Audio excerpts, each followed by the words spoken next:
Last story I'm going to talk about today. It has to do with an article that was in The Atlantic recently, and it just bugged the hell out of me. And here's the question this all boils down to. When people like me talk about white evangelical Christians and Christian nationalism and all that, you hear some of the same names pop up all the time. You'll hear a lot of speaker Mike Johnson.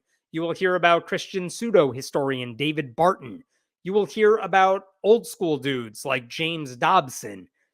And they get a lot of attention, I think, for good reason. They have a lot of influence in conservative Christian circles. They have influence not just with Christians, but with politicians and civic leaders and regular people who go to churches every week. And recently in The Atlantic, a professor of American history, professor of American history named John Fia, he wrote an article called "What I Wish More People Knew About American Evangelicalism," and you could see this in the subhead there. For all the bad that's come out of this movement, there are still countless stories of personal transformation leading people to live better lives.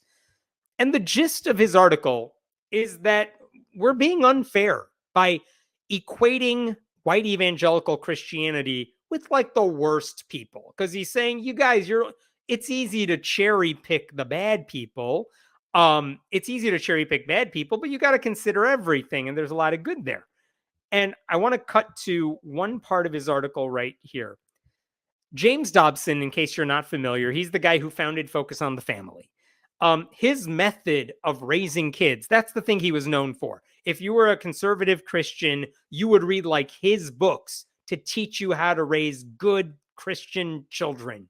And one of the things he advocated for is hitting your kids, spanking them. I think there's an opening anecdote in one of his books about like beating up a dog until into submission. It's horrible.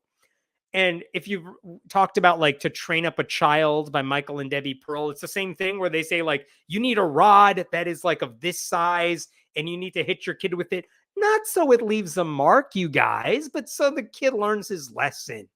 James Dobson pushed the same sort of behavior. So John Fia, he talks about that. And then he says this in the article. The story of American evangelicalism isn't all negative, neither in my dad's era, which was hardcore conservative Christian, nor in ours. For all the bad that's come out of this movement, there are still countless stories of personal transformation leading people to become better parents, better spouses, and better members of their communities. Seeing the good in evangelicalism is essential to understanding its appeal to millions of Americans. And I'll come back to that in a second. But he really goes after a lot of the very popular books that have been written in the past year or two, like Jesus and John Wayne, that talks about how, modern day white evangelical Christianity is very much about being macho, being an alpha male, very patriarchal. He calls that stuff out and he says, here we go. This is the part I wanted to share. Yet for all their value, books such as Christian Cobes Dumas and another work, as works of evangelical history, are woefully flat and do not explain historically the story of my father, and I imagine millions of other men and women who learned from James Dobson how to love their families as Jesus loves his church. And this is where it gets weird, because if you need James Dobson to teach you how to love your family when his idea of love involves hitting your kids, lying about gay people, promoting violence against trans people, which he has done, then your life has taken a tragic turn. Like, you should not be taking advice from someone that horrible. Like, and if some of your parents turned out to be decent, which is what John Fia says of his own father, it's only because they did not listen to James Dobson's advice. And you know who agrees with me on that? John Fia, because this is what he wrote in the paragraph just before that one. When it comes to, he says this about himself and how he's raising his kids. When it came to our two daughters, now well-adjusted adults, my wife and I did not take James Dobson's approach to child rearing. There were no purity balls or regular spankings to protect their salvation, nor did we listen to much of his marriage advice, especially as it related to male headship and female submission. We have found other Christian approaches to marriage and family more helpful, and perhaps less harmful. And that's a very interesting thing to say, but also he never spells out why Dobson's methods were, in his words, harmful. Like, just because some people found value in the principles doesn't mean it's worth admiring. If you want a John Fia says in this article that we need a fuller account of Christian life, and we're not getting it by reading these one-sided books. The problem with that argument is that the typical white evangelical these days holds so many beliefs that are abominable. We are not unfairly focusing on a few bad apples. We are correctly pointing out the rot that is infesting the entire apple orchard. And in his conclusion, he kind of admits this, but he doesn't want to go that far. This is what he says near the end of the article. Let me make sure I can pull this up correctly. Okay. Here he is. Dumas and Barr's work is part of a narrative perpetuated by scholars, memoirists, and journalists that evangelicalism is bad for America. Christian nationalism, white supremacy, and sexual abuse have given the good news of the gospel a bad name. Some of this criticism is necessary, but some of it is unfair or disproportionate. Journalists don't sufficiently distinguish Christian nationalists from conservative evangelicals who simply and reasonably want to bring their faith to bear on public life. And that sentence right there may be the dumbest thing I have ever read. Because what does that mean? That there are Christian nationalists on the one hand, but also just, totally normal conservative Christians who reasonably want to push their faith on everyone. Like, what does that mean? I will tell you what it means. Those conservative evangelicals who want to bring their faith to bear on public life, we are talking about people who want to prevent women from accessing reproductive health care, falsely telling gay kids they can change their sexual orientation, denying trans kids access to tools that will help them grow up, rejecting expertise in science and medicine in lieu of conspiracy theories, pushing myths about sex in the name of purity, demanding that their religion, and only ever their religion, enter public schools, calling for taxpayer dollars to fund their own private religious schools, etc. And all of that's before we even get into the racism. Like, that's what the rank and file want to do. Just because they don't necessarily have the same platform or the power of Christian nationalists in elected office doesn't mean we have to give them a pass and treat them as good neighbors with different ideas. No, 80% of white evangelicals voted for Donald Trump in 2016 and 2020, roughly 80%, give or take a few. That's the clearest indication we have that they have failed the easiest, simplest morality test of our time, choosing as our nation's leader an unrepentant sex predator who doesn't take the job seriously and whose entire life flies in the face of their supposed values. And I know there are white evangelicals who do good things, and we could say that about every subgroup imaginable. But the country as a whole is worse off because whenever white evangelicals get enough power to make decisions for others, they hurt people. That is the history of modern evangelical Christianity as it relates to politics. I mean, if you think about, you cannot tell the story of American history without centering it around slavery. It is also impossible to tell the whole story of modern evangelical Christianity, which is what John Fia wants to do, without centering it around the awful beliefs of those evangelicals. Whatever positive traits they have, it doesn't make up for the harm they have caused. I'm going to talk about this more next week. There's a new movie out called God and Country. It's a documentary about Christian nationalism. This is the core argument in the movie as well. Like, you can't separate these things. Their beliefs are directly hurting our democracy.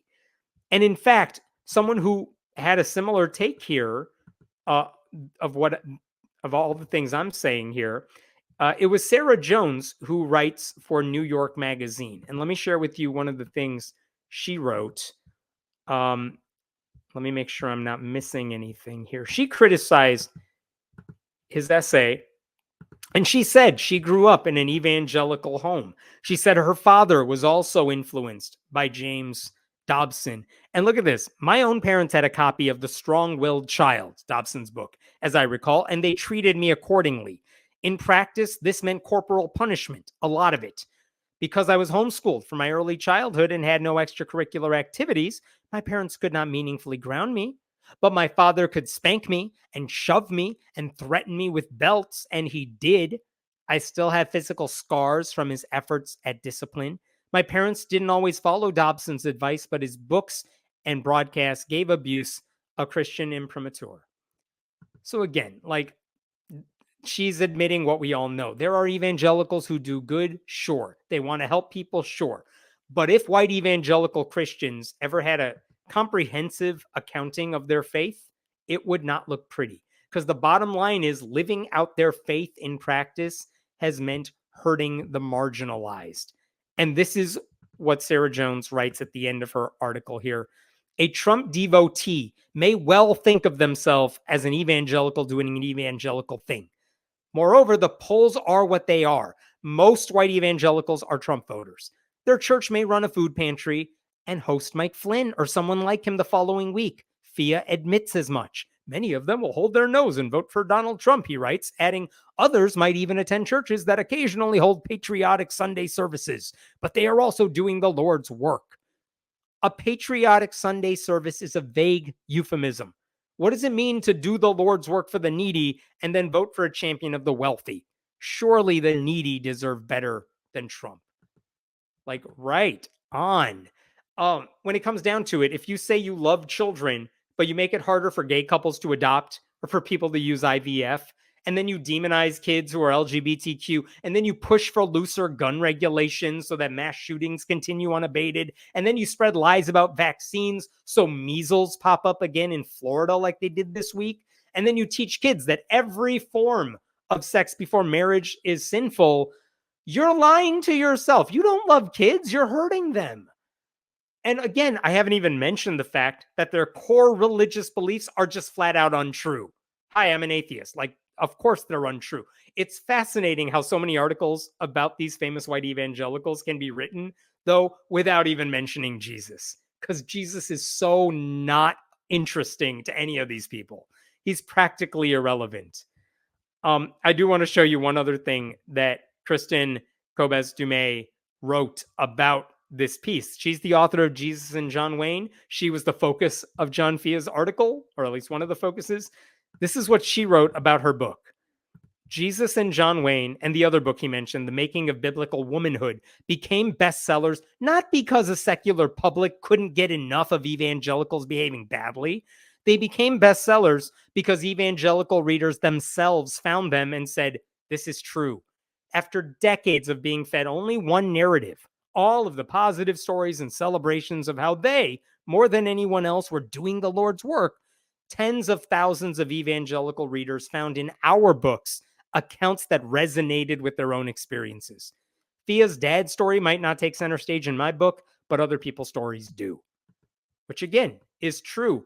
Think about how many media outlets there are dedicated to pushing a false narrative of how awesome white evangelical Christians are. You have Christian bookstores doing it. You have Christian radio stations doing it. You have an entire genre of music and talk radio, right, doing all this stuff. Then you have Christian actual TV channels, televangelists doing it. Then you have Fox News, which isn't Christian in theory, but is in practice. All of these people are pushing the positive narrative. And now there are more people challenging that narrative. And some people are like flipping out that we're getting the wrong impression of them. Like, no, what they have a hard time seeing themselves through the eyes of everyone outside their bubble. And for decades now, they have refused to reckon with the consequences of their misguided and unhealthy beliefs. And just because more people are talking about all this out loud now, courageously confronting faith-based abuse in all of its forms, it doesn't mean we're getting a skewed idea of white evangelicalism. It means we're finally getting an accurate one, and we should all be very grateful for that. I think I'm done. It's been a long night. What questions do we have here? And then I'll wrap it up. Alpha males are like alpha software, filled with flaws and not ready for the public. I like that. That's good. I'm going to totally steal that. Excusing all of Trump's bullshit tells you everything you need to know about evangelicals. I seriously, I cannot believe they just overlook all of the glaring things, not just wrong with Trump, but the things that Trump does that violates what they claim to be really important to them. Like if marriage is important, well, Trump's been married 3 times. Guess what? That doesn't matter to them. If Joe Biden was married, if Kamala Harris were married 3 times, they would never let you forget about it. But, it's Trump. So everything, you just let it slide. It should be incumbent on Christians to be more protective of their brand if they disagree with these equivocations. Thanks, Den. I mean, yeah, like, you know how you could make your brand better? Like, do good and stop being jerks. Like, you could salvage the brand. Every company that suffers harm to their brand, they have entire PR companies dedicated to fixing the brand. You can't fix the brand, though, if the brand is the thing that's broken. This is not a perception problem. Like, we're quoting them accurately. We are seeing what laws they pass when their people have power. So, like, you can't fix the image when the product is the problem. That's why I don't think they're going to be able to salvage their reputation.